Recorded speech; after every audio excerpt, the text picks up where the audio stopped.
Baik, jadi selamat siang. Perkenalkan nama Ibu Dini.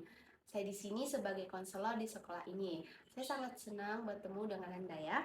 Oke, pada sesi konseling kali ini Nak, kita akan membahas tentang masalah yang kita hadapi. Tujuannya itu adalah untuk membantu kita memahami penyebab masalah dan juga bagaimana cara mengelola, mengatasi masalah dengan baik.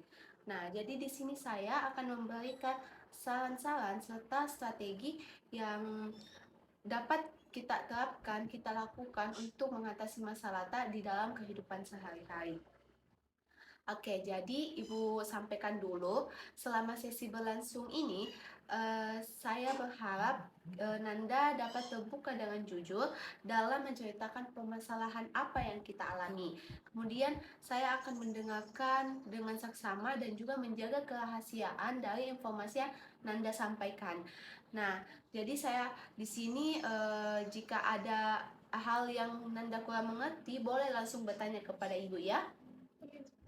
Oke, sebelum kita memulai, Ibu mau bertanya dulu, bagaimana kabar hari ini? Apakah merasa siap untuk mengikuti sesi konseling ini dan untuk membahas permasalahan Anda? Untuk siap tidak siapnya Ibu, insya Allah saya siap Ibu. Tapi kalau mengenai kabar, saya merasa saya kurang baik hari ini Bu, karena belakangan ini saya uh, merasa sangat stres dengan tuntutan akademik, kayak banyak tugas, selain tugas individu juga banyak tugas kelompok, terus tugas kelompoknya itu saya bingung untuk cari temannya untuk ditemani berkelompok Ibu, karena banyak yang tidak mau sama saya Ibu. Oke, jadi dari yang Nanda sampaikan itu mari kita mulai untuk menceritakan masalah yang Nanda hadapi terkait stres akademik. Jadi Ibu minta boleh kalau Nanda itu menceritakan secara lebih rinci situasi yang menyebabkan stres akademik itu. Iya bisa Ibu. Belakangan ini merasa terbebani dengan tuntukannya tugas guru-guru, terus ditambah juga karena stres Kak dengan tuntutannya itu, sehingga membuat itu tugasku jadi menumpuk Ibu. Terus juga saya harus mengerjakan beberapa tugas yang menurutku cukup besar dalam waktu yang bersamaan Ibu. Dalam artian itu kayak susah sekali Ibu. Terus juga di samping itu saya harus mempersiapkan diri untuk ujian akhir semester ini, Bu.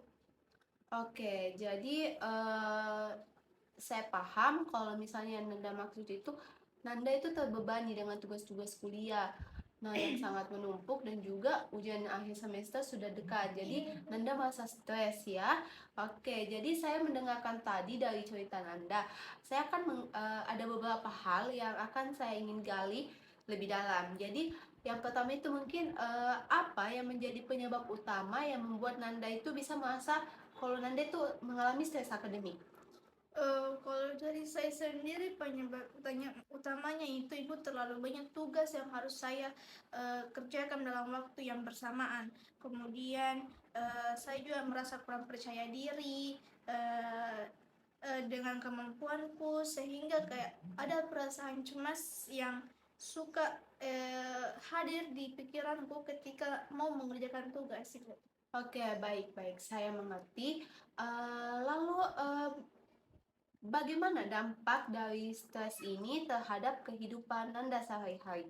Apakah ada perubahan yang Anda rasakan, baik itu perubahan secara fisika atau perubahan secara mental?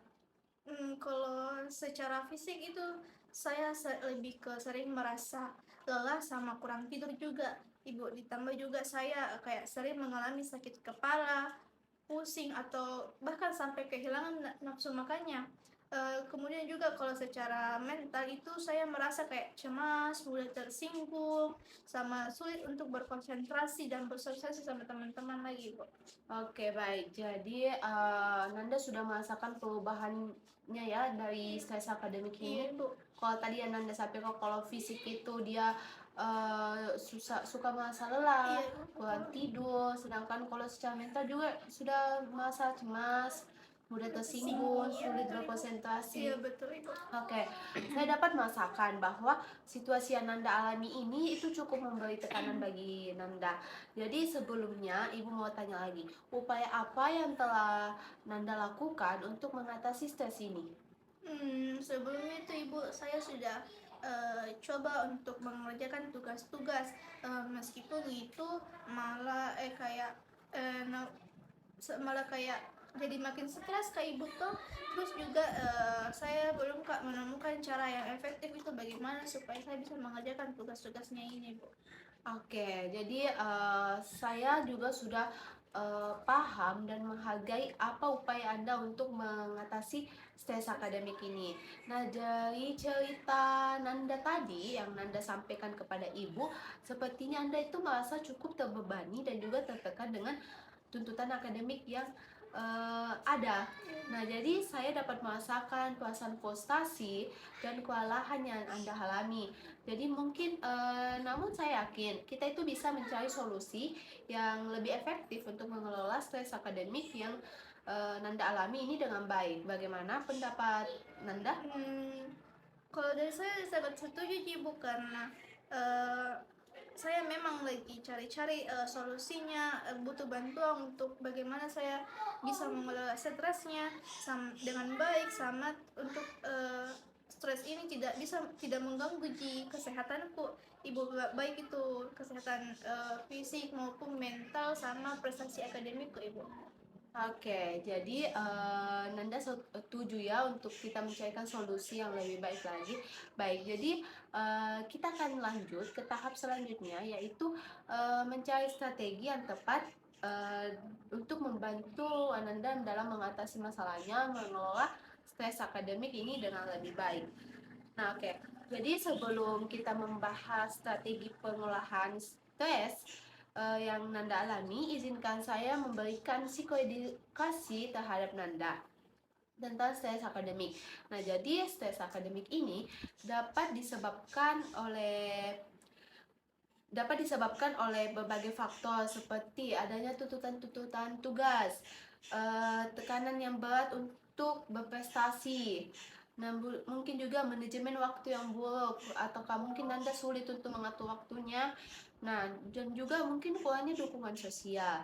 Jadi, jika dari keempat hal tersebut, faktor tersebut tidak dapat diatasi, tidak dapat dikelola dengan baik, nah jadi kemungkinan stres akademik itu dapat memberikan dampak negatif pada kesehatan fisik, kesehatan mental Anda, dan juga prestasi akademik. Iya Ibu, saya paham betul kalau yang seperti saya ceritakan juga tadi, kalau stres akademik ini memang sangat-sangat kayak apa Ibu, kayak berdampak sekali bagi kesehatanku Ibu, baik itu di fisikku maupun mentalku Ibu. Ya, betul. Memang ya kalau stres akademik itu memang kalau kita secara di pikiran begitu ya, kalau kita merasa kayak terbebani pasti tentunya akan membawa ke dampak fisik, dampak mental kita. Nah, benar juga. Jadi oleh karena itu penting untuk kita mengidentifikasi sumber-sumber stres yang dapat diubah atau dikendalikan.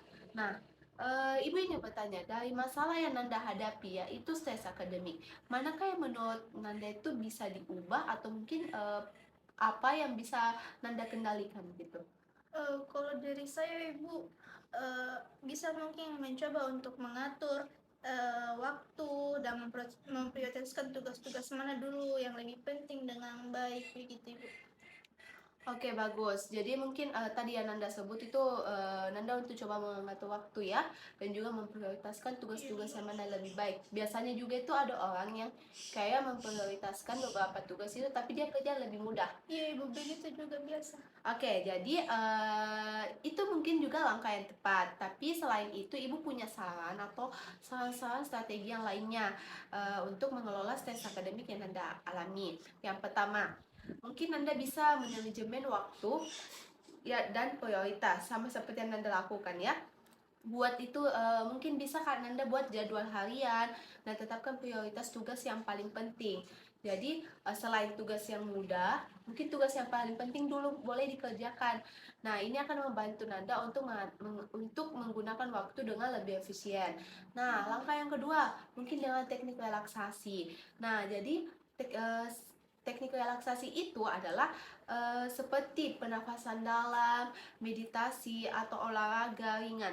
Nah, kan kalau stres, Nanda ketahui kalau stres itu menyangkut di pikiran. Iya, Tapi betul. kalau Nanda melakukan teknik relaksasi ini dengan cara berolahraga, tentunya itu pikiran kita agak sedikit refreshing ya gitu. Iya, Bu. Nah, kemudian ini juga dari teknik relaksasi ini dapat mengurangi kecemasan dan meningkatkan fokus Nanda untuk bisa mengerjakan tugas lagi dengan lebih baik. Nah, yang ketiga, membangun dukungan sosial. Nah, jadi jangan ragu untuk berbagi masalah dengan teman. Mungkin Anda punya teman yang dekat, sahabat, begitu, ataupun keluarga yang mendukung. Jadi, kalau Nanda merasa stres, Nanda bisa kok untuk mengungkapkan apa yang membuat Nanda stres begitu. Jadi, dukungan sosial itu juga memberikan perspektif baru dan membantu mengurangi beban. Nah, dengan mendengarkan cerita orang juga itu sudah sangat membantu untuk mengatasi masalah Nanda dan juga memberi perspektif baru. Maksudnya di situ memberi perspektif baru, mungkin dengan Nanda sudah bercerita dengan keluarga terdekat, teman-teman terdekat, mungkin dia bisa kasih saran ya. Nah, terus langkah yang keempat, kita harus mengubah pola pikir Nanda yang negatif. Nah, jadi Nanda perlu sadari dan ubah pola pikir negatif yang dapat memperburuk stres. Jadi fokuskan kepada hal-hal yang dapat dikendalikan. Mungkin berikan penghargaan pada diri sendiri atas upaya yang telah dilakukan. Semisal Nanda mengerjakan tugas, kemudian Nanda mendapatkan nilai yang tinggi. Nah, dari hal itu Nanda harus memberikan penghargaan pada diri saya kalau oh iya saya bisa. Jadi itu dapat memberi motivasi untuk mengerjakan tugas-tugas berikutnya. Jadi mungkin itu adalah 4 cara yang mungkin Ibu bisa sarankan kepada Nanda untuk mengatasi stres akademik Nanda. Iya, Bu, saya mengerti dari keempat strategi itu terdengar sangat membantu bagi saya, apalagi itu yang tadi Ibu bilang ya, olahraga itu yang refleksi juga itu sangat bagus, kayaknya mau saya coba Ibu karena belum pernah saya coba selama ini. Jadi saya akan mencoba itu dulu untuk menerapkannya di kehidupan Ibu. Oke, bagus. Jadi untuk minggu ini Nanda boleh menerapkan teknik relaksasi, tetapi Nanda juga harus mencoba menerapkan teknik yang telah Nanda lakukan, yaitu adalah manajemen waktu. Jadi buat jadwal kalian dan sisihkan waktu untuk melakukan kegiatan relaksasi seperti pernafasan, olahraga, rutin olahraga yang ringan. Bagaimana menurut Anda? Apakah Anda bersedia untuk melakukannya? Insya Allah Ibu, saya sangat sangat bersedia karena itu sangat penting juga bagi diriku karena bisa memperbaiki kecemasanku sama stres belajarku juga. Terima kasih Ibu atas saran dan bimbingannya. Oke, sama-sama. Jadi, jika Nanda merasa kesulitan lagi atau ingin memberikan atau mendiskusikan kemajuan Nanda, perkembangan Nanda selanjutnya, jadi jangan ragu-ragu untuk membuat janji temu dengan saya ya. Iya Ibu.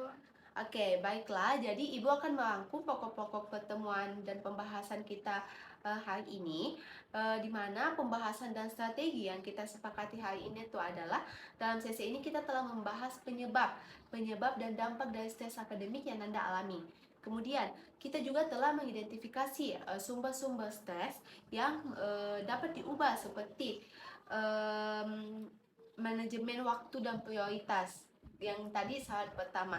Nah, kemudian strategi yang disarankan adalah manajemen waktu, teknik relaksasi, membangun dukungan sosial dengan teman terdekat ataupun lingkungan ataupun keluarga, dan juga mengubah pola pikir negatif. Nah, jadi untuk minggu ini Nanda tadi telah sepakati bahwa Nanda akan menerapkan manajemen waktu dan juga teknik relaksasi. Iya Ibu. Saya paham semuanya dengan baik, tambah lagi Ibu juga cara menjelaskannya itu mudah sekali dipahami bagi saya, Ibu. Oke, baik. Jadi Apakah Nanda memiliki pertanyaan lain ataupun umpan balik terkait sesi konseling kita hari ini? Kalau untuk pertanyaan itu tidak ada Ibu, tapi saya merasa cukup jelas dengan arahannya yang Ibu berikan. Oke, baiklah. Kalau begitu, kita akhiri sesi hari ini. Jika Nanda merasa perlu untuk sesi lanjutan, silakan hubungi Ibu. Ibu akan membuat janji dengan Nanda, janji temu ya. Begitu. Iya, Jadi, terima kasih atas partisipasinya. Nanda hari ini telah mau menceritakan masalahnya, dan juga semoga strategi yang kita bahas itu dapat membantu Nanda dalam mengelola stres akademik yang Nanda alami dengan lebih baik. Iya, Ibu. Terima kasih banyak Ibu atas bimbingannya. Insya Allah saya akan coba menerapkan strategi-strategi yang Ibu berikan tadi. Sama bagi saya ini sesi yang paling sangat bermanfaat Ibu bagi saya. Jadi saya terima kasih banyak sama Ibu. Nanti saya telepon lagi Ibu kalau saya butuh lagi ya Bu. Oke, jadi Ibu nanti Ibu selalu siap membantu kok. Jadi sama-sama, semoga hari-hari kedepannya bisa lebih menyenangkan ya. Iya Ibu, terima kasih banyak Ibu bantuannya. Iya.